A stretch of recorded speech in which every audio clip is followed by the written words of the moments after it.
Hello, my friends. This is not a two-parter. This is a standalone. It's a real quick video. I said I wasn't going to drop one until Monday, but I just had to come back out here and do just a little bit of more work. Y'all guys know how that is. Sometimes you say you're going to end something, and then you just can't.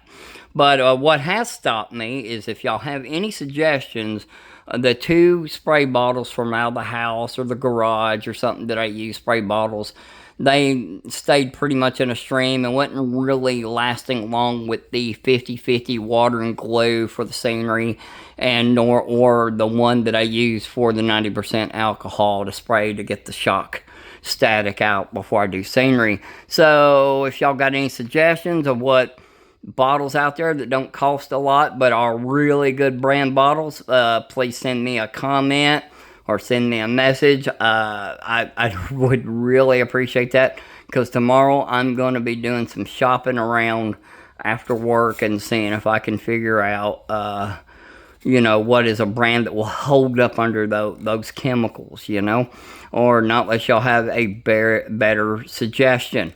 Well, either way, so here we go. Let's go see what I've been up to. Well, looks like we're at the end of the line again. So let's begin leaving back shore from Shelbyville to War Trace and heading back. This is not a track that's fastened to place. It's kind of in place. But as you can see, here's the work that I've been doing. So I don't know what y'all think. I'm going to give you a closer view here in a minute.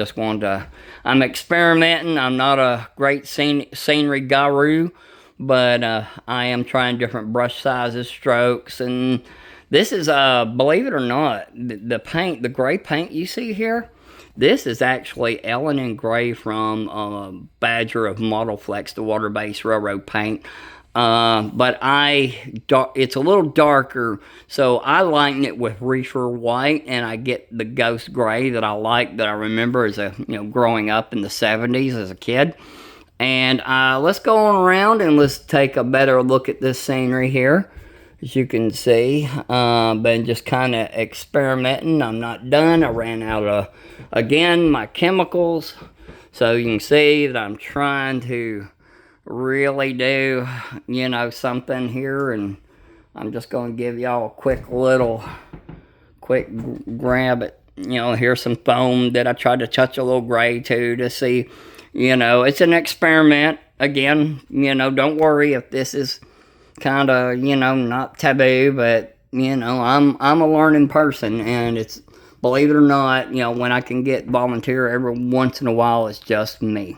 So, as you can see, there's Ellen & Gray underneath on top of the plaster, and then this is a fine sand, different color sand you can get in a bottle cheap at Hobby Lobby in the play sand area of crafts, and that's exactly what I threw under here, and we'll see how that looks. I've used some of it in the past, but a brown, I'll probably mix a brown in there, brown sand, and as you can see, there's a little bit of brown sand out of the brown sand bottle right there.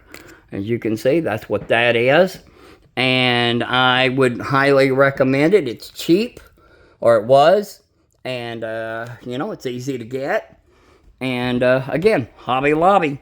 All you gotta do is look at things or think outside the box. Well, I'm gonna leave you with this. I said I wouldn't drop another video. This is not a part 3 or nothing. It's a standalone. I'm learning this stuff, and I hope y'all have a really great week. This is the final video until Monday, more than likely.